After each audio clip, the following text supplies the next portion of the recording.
Hey guys, and welcome back to my channel. Welcome back to the Mentorship Corner. My name is Sibiya Nomthandazo.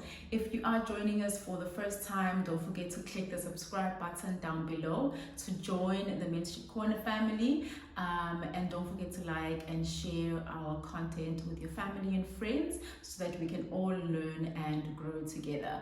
To the Mentorship Corner family, welcome back guys. Welcome to another video where we are going to learn and grow together. On today's video, I am going to be discussing work-life harmony. So I know everyone normally says work-life balance, but I don't believe that it should be called work-life balance, because obviously having a balanced thing means that there must be, I'm seeing like it's like that Libra sign. So there must be enough weight on the side and enough weight on the side so that it balances out, so then you can say you have a more balanced life. But I feel that using the word harmony, which means just basically learning to transition properly between your work life and your personal life, so that you can be fulfilled in both parts of your life. That's what we should all be aiming for, not trying to balance it out, because it may be a lot difficult considering you spend maybe, let's say, 8 hours a day at work and you only have like 3, 4, 5 hours to be at home with your people and your family and friends. So try to find harmony between the two so that you can be happy and fulfilled both professionally and personally.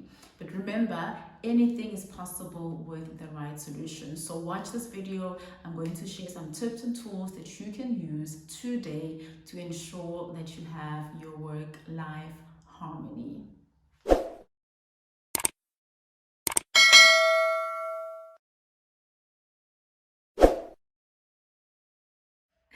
The first tip is to basically identify your priorities. So remember that when we talk about task management and time management, we always say you must be able to identify what is your priorities, what are your urgent things, what are important things. The same thing applies to finding your work-life harmony. You must be able to first identify what are your priorities. So what are your, for example, your goals? What are your values? What are your aspirations? What are the things that are most important to you, both personally and professionally? Once you have been able to identify that, it's going to be easier for you to say, okay, fine, this is what's important to me for my professional growth and my professional life, and this is what's important to me for my personal growth and my personal life. Then how can I then use these things to guide me in terms of how I use my time for my personal life and how I use my time for my professional life. So that's the first thing that you need to be able to do. You need to be able to define your priorities, define your goals, define your values, define your aspirations, define like your wildest dreams for both aspects. Then you'll be able to sit down with yourself and say, okay, fine, these are the things that I'm gonna be working mostly on to ensure that I have a sense of purpose, a sense of belonging, a sense of happiness and joyfulness doing whatever it is that I'm doing for my personal life as well as my professional life. The next thing you need to learn to do is basically creating a schedule or plan for your life. One of my favorite things: planning, organizing, scheduling, whatever you want to call it.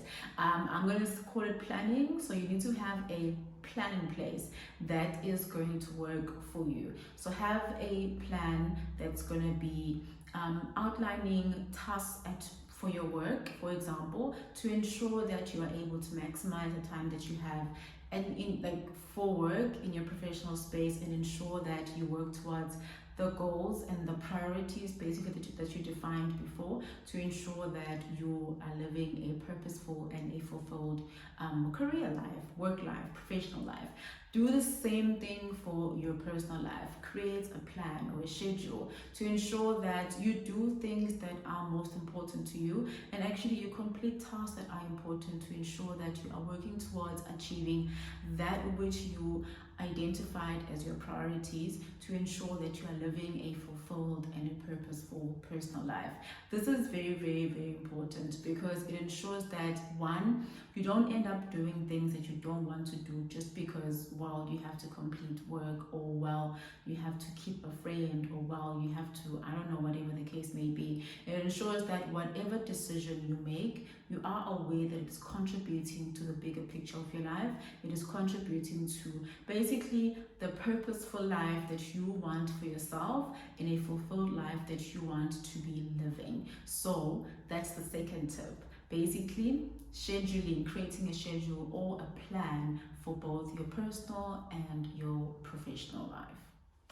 The third tip is setting boundaries.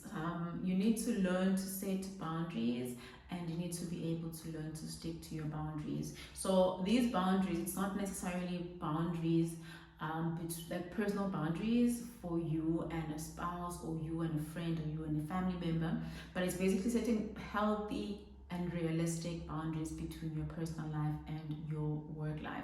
This is very, very important because it's going to ensure that, one, you don't mix your personal life and your professional life.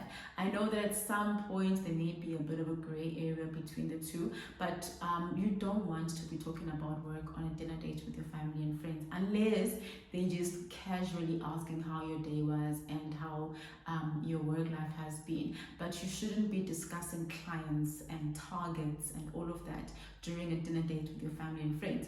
You should be discussing things like, I don't know, a family trip that you guys are planning to take. How's the meal that you're enjoying? How's their personal life? How is your personal life? So learn to establish healthy boundaries and realistic boundaries between your personal life and your work life. If I can give you guys an example, I have a personal a boundary that separates my work life and my personal life. One, I do not discuss work outside of work. So I will discuss work from 8 in the morning till 5 in the afternoon. When I leave work, unless you've got an emergency where maybe something went into your eye and you really, really, really don't know how to sort it out, and I'm the only optometrist that you know, then fine. You can call me and tell me, fine, I have an emergency, this happened. But you can't be randomly coming up to me while I'm having dinner with my family and asking me about the price of frames and the price of glasses and the price of an eye test. No, I have work for that. Go to work and I'll be able to assist you with that. Like I always tell my friends that I'm an optometrist from 8 o'clock till 5 o'clock. After that, I am Nomthandazo Sibiya. Me personally, I do have the optometrist title, so should you inquire about something that I feel, okay, fine, you really need the information before you go and consult, or it's an emergency as I said, then I'll be able to assist you. But after 5, I am not an optometrist. I am Nomthandazo Sibiya, and I'm in my personal space, and I am living my personal life, and I'm happy. So you need to learn to separate the two, so that it's going to be nice and healthy, and you're going to be happier enjoying your personal space and not have the guilt. There's, I don't know, a deadline that you still haven't met for work, that you haven't met a target, so that you don't constantly, you're not constantly stressed about work and not enjoying time and like time and activities with your family and friends. You can't be present because you're focusing on work. Learn to separate the two in a healthy way and in a realistic way. So that is very, very, very important. This also ensures that, one, your boss and your manager have realistic expectations on what to expect from you. You will deliver your work, but you will not work after hours unless they're going to be paying you extra money for that. Unless it's really, really urgent, then you can work. And then it's also going to set realistic expectations for your family and your friends, because it's going to be easier for them to say, okay, fine, she normally works till 7, and then if she has overtime she'll work till 8, and then she'll be back home. Or sometimes around this time of the month she normally comes back with her laptop and she'll be doing a little bit of extra work, and then after that she'll have time for us. It's very, very, very important to set that boundary that separates your personal life and your professional life, to ensure that you are able to be fully present in both aspects of your life and live them out the best way that you know how, right? The last tip and last step is basically practice self-care. It's also one of my favorite. I love, love, love self-care. I'm always advocating for self-love, self-discovery, and self-care.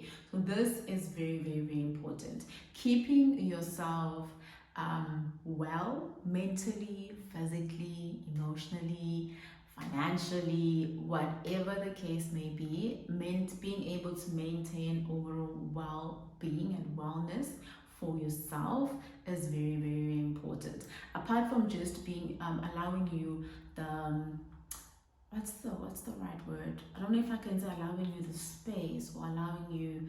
I think it allows you to have enough energy to show up as you're 100% at work and 100% for your personal life as well. This is very, very, very, very important. It also allows you to show up for yourself 100% because you are well taken care of. So consider doing some physical exercise at some point in your life, maybe once or twice a week. Consider taking in stuff, like it could be reading things that will elevate you, motivate you, inspire you to be your authentic, truest self. It could be inspiring in terms of work, in terms of creativity, or whatever the case may be. And also things that you take into your body, things like the food that you eat, the drinks that you drink. Those things are very, very important to ensure that you take care of yourself. There's also self-care routines where you decide, okay, fine, once a month I'm going to go for a spa treatment, I'm going to do a facial, I'm going to do my nails, I'm going to do my toes, whatever it is that feels right for you, for your self-care, to ensure that you are well mentally and physically. Do just that and try to do it as religiously as you possibly can, because that will ensure that you can always show up 100% or 200% to ensure that you are fully present for your personal and your professional life. So those are my 4 steps for today that will ensure that you have an amazing work-life harmony. So the first thing is to define your priorities. Understand what is most important to you personally and professionally, and always aim to work towards just that. And then number 2 is devise a plan. Have a plan or a schedule that ensures that whatever it is that you're doing, it allows you to actually be able to sort out your priorities, your goals, your visions, your aspirations. And then the third one is to be able to set boundaries, set realistic boundaries and stick to them. These boundaries are going to be boundaries that enable these boundaries will enable you to be able to separate your personal life and your professional life to ensure that you have got a good balance and you've been able to basically control my expectations from both your professional colleagues, managers, boss, whatever the case may be, and people in your personal life. And then the last one, which is also my favorite, is to practice self-care. Practice self-care, practice self-love, and always understand that if you don't take care of yourself, no one will do it for you. So take care of yourself so that you can show up as 100% in all that you do.